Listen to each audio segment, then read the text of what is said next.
D company पर भिड़े CM योगी और अखिलेश यादव। योगी और अखिलेश में तीखी जुबानी जंग। तो वहीं ईरान के समर्थन में सड़क पर उतरे मुसलमान। लखनऊ के शियाओं ने किया जोरदार प्रदर्शन। आज यूपी डायरी में देखिए दो बड़ी खबरें। नमस्कार, मैं हूं रजनीश यादव, आप देख रहे हैं लोकमत हिंदी।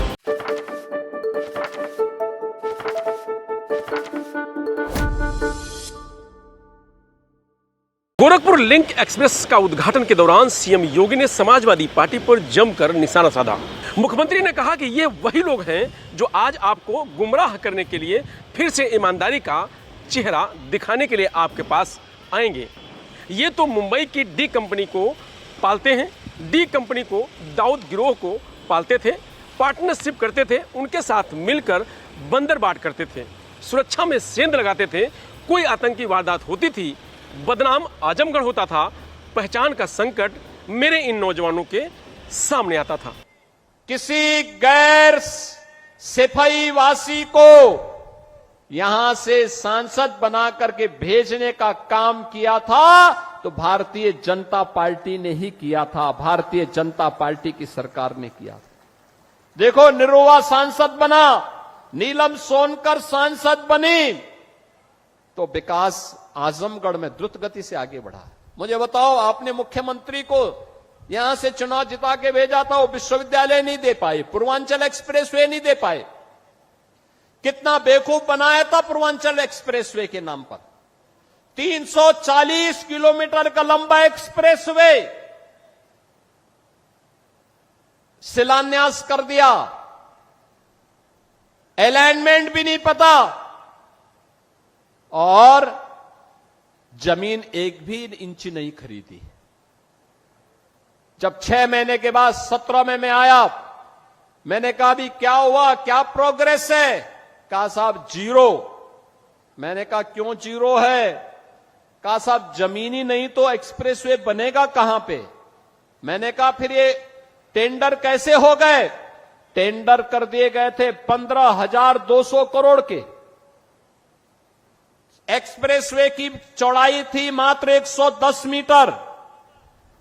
मैंने तब उस समय के जो नए सीओ बनाए गए थे यूपीडा के सिवनीश अवस्थी जी से कहा, मैंने कहा अवस्थी जी एक काम करिए, यह 110 नहीं अब 120 मीटर चौड़ा होना चाहिए। बाई चांस हमें इस एक्सप्रेसवे के साथ जब हम high speed, semi high speed train का संचालन भी करेंगे तो उसके लिए हमें जमीन चाहिए होगी, तो एक साथ हम उसके साथ एक्सप्रेसवे के साथ उसको भी दौड़ा सकें। जमीन खरीदिए, इसको पुराने टेंडर को कैंसिल करिए और फिर इस कार्य को आगे बढ़ाइए। आप सोचिए, वे 110 मीटर चौड़ा 2016 में 15,200 करोड़ रुपए में बना रहे थे।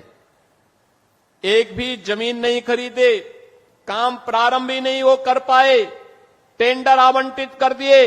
हम लोग आए, हमने कैंसिल किया, जमीन खरीदना प्रारंभ किया, और जमीन खरीदने के बाद जब हम लोगों ने टेंडर किए तो बहनों और भाइयों, वही एक्सप्रेसवे 11,800 करोड़ रुपए में बना करके हमने समर्पित कर दिया आपको। ये 3,000 4,000 करोड़ रुपए की जो डकैती डाल रही थे, कौन डाल रहे थे? ये वही लोग हैं जो आज आपको गुमराह करने के लिए फिर से ईमानदारी का चेहरा दिखाने के लिए आपके पास आएंगे। तब तो इन्होंने पूर्वांचल एक्सप्रेसवे नहीं बनाया, महाराज सोहेलदेव के नाम पे विश्वविद्यालय नहीं बनाया, वे विकास नहीं करते थे, वे तो मुंबई की डी कंपनी को पालते थे, डी कंपनी को, दाऊद गिरोह को पालते थे, पार्टनरशिप करते थे, उनके साथ मिलकर के बंदरबांट करते थे, सुरक्षा में सेंध लगाते थे। कोई आतंकी वारदात होती थी, बदनाम आजमगढ़ होता था, पहचान का संकट मेरे इन नौजवानों के सामने आता था। आज तो ऐसा नहीं है।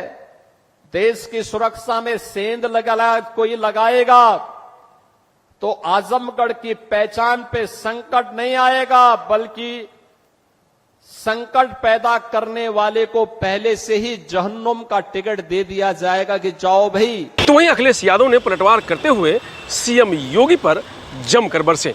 अखिलेश यादव ने भ्रष्टाचार और लूट को बढ़ावा देने का आरोप लगाया। उन्होंने कहा कि आगरा लखनऊ एक्सप्रेसवे हमने बनाया, जो कि देश का सबसे आधुनिक हाईवे है, लेकिन भाजपा ने पूर्वांचल एक्सप्रेसवे के मानकों को कम कर अपने ठेकेदारों को फायदा पहुंचाया।